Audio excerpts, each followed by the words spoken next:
Good morning. It's Monday, April the 12th, and this is the heart of the matter. If you have heard me preach, you know that I'm no expert on preaching. But I know this: every effective sermon must call for a decision to be made. A sermon that doesn't call for a decision is not a sermon, it's just a talk or a speech. Now, Jesus was an expert on preaching, and Jesus knew that every good sermon must call for a decision to be made. And that's the point that we have reached in the Sermon on the Mount. Most of the sermon is behind us, and now it's time for a decision to be made. And we see that call in Matthew 7, verses 13 and 14, where Jesus said, "Enter through the narrow gate, for wide is the gate, and broad is the way that leads to destruction, and many enter through it. But small is the gate, and narrow the road that leads to life, and only a few find it." Jesus sets two choices before us. We can choose the narrow gate or we can choose the wide gate. That seems like a no-brainer, right? At first, give me the wide gate. But Jesus warns us. He says, as easy as it seems, as attractive as it looks, as welcoming as it appears, the wide road leads to one thing, and that is destruction.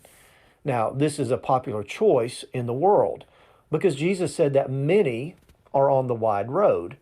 And that's because there aren't many rules on that road. Everyone is welcome. Nobody condemns your behavior. Acceptance and tolerance are the most important virtues. Most people that you know are on the wide road because that's the easiest way to live this life. But the problem is, at the end of that wide road is destruction. And the people on the wide road living the easy life, they want you to join them on that road. They say, "Hey, look at the good time we're having. Anything goes. Come on in. It's fun." But Jesus gives us another choice. He said, "Enter through the narrow gate that leads to the narrow road in this life." Life on the narrow road doesn't look quite as much fun to the world as life on the wide road. There are too many restrictions, too many rules, too many things that you can't do, too many people on that road to spoil your fun. Well, that's what those on the road to destruction say anyway. But that's not really accurate. Jesus told us to join the few that are on the narrow road, even if that life is hard, even if that life costs you something. And the reason is this: it's because that road leads to life. And that doesn't just mean eternal life someday when I die. It means a full and rich and satisfying and abundant life right now.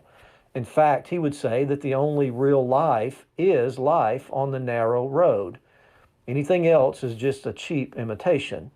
So Jesus holds up the choices for us: destruction or life. So I say, don't let the world tell you what gate to go through and what road to travel. Listen to Jesus. And that's the heart of the matter.